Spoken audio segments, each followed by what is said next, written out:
আসসালামু আলাইকুম। নাইমাস কিচেনে আপনাদেরকে স্বাগতম। আজকের রেসিপি ডিমের নাস্তা। ডিমের নাস্তা তো আমরা অনেকেই অনেকভাবেই খেয়ে থাকি। আজকে একটু ভিন্নভাবে ট্রাই করি। তাহলে চলুন শুরু করা যাক। প্রথমে একটা মিক্সিং বোলে নিয়ে নিয়েছি 4টা ডিম, হাফ কাপ চিনি, 1 টিস্পুন লবণ। এবার সবগুলো উপকরণ একসাথে মিশিয়ে নিচ্ছি। আমি একটা হ্যান্ড উইক্সের সাহায্যে মিশিয়ে নিচ্ছি, আপনারা চাইলে কাঁটা চামচ দিয়ে মিশিয়ে নিতে পারেন। এবার দিয়ে দিচ্ছি 1 টেবিল চামচ পরিমাণ তেল।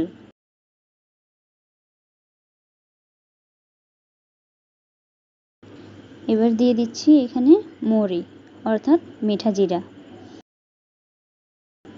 এবার দিয়ে দিচ্ছি ময়দা।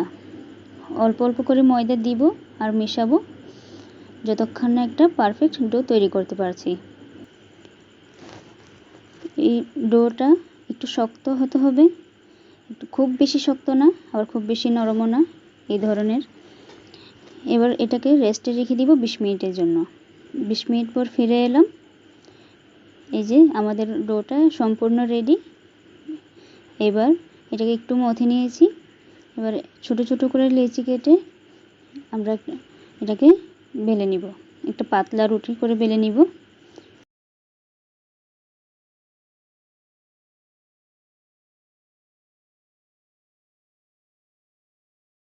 এখানে রুটিটা বেলা শেষ। এই যে পুরোটাটা দেখিয়ে দিলাম, ঠিক এমনটাই হবে। এবার একটা ছোট কাকের সাহায্যে, বোতলের কাক নিয়েছি আমি এখানে, আপনারা যে কোনো শেপে কাটতে পারেন। এটাকে ছোট ছোট করে কেটে নিচ্ছি।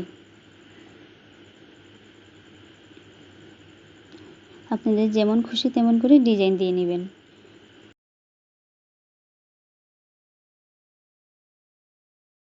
এবার আমি এখানে আরেকটি রুটি বেলে নিয়েছি, একটু বড় সাইজ করে।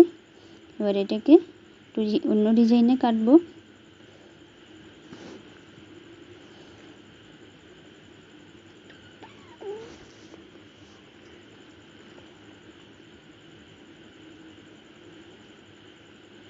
এটিকে একটু লম্বা লম্বা শেপ করে কেটে নিচ্ছি।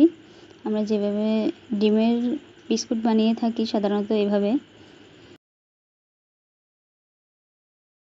একটা প্যানে কিছুটা তেল গরম করে নিয়েছি, হালকা গরম করে নিব। এবার কেটে রাখা ওই পিঠাগুলি দিয়ে দিচ্ছি। সবগুলো পিঠা একে একে দিয়ে দিচ্ছি। এই যে হালকা ব্রাউন করে ভেজে নেবেন, একটু নেড়ে চেড়ে উল্টে পাল্টে ভেজে নেবেন যাতে করে দোনো পাশে ঠিকমতো হয়। এবার সবগুলো পিঠা উঠিয়ে নিচ্ছি। এখানে আরও কিছু পিঠা বানিয়ে নিয়েছিলাম একটু ভিন্ন ডিজাইন করে, ওই পিঠাগুলোও দিয়ে দিচ্ছি। একটু নেড়ে চেড়ে একটা ব্রাউন কালার করে পিঠাগুলোকে তুলে নিব।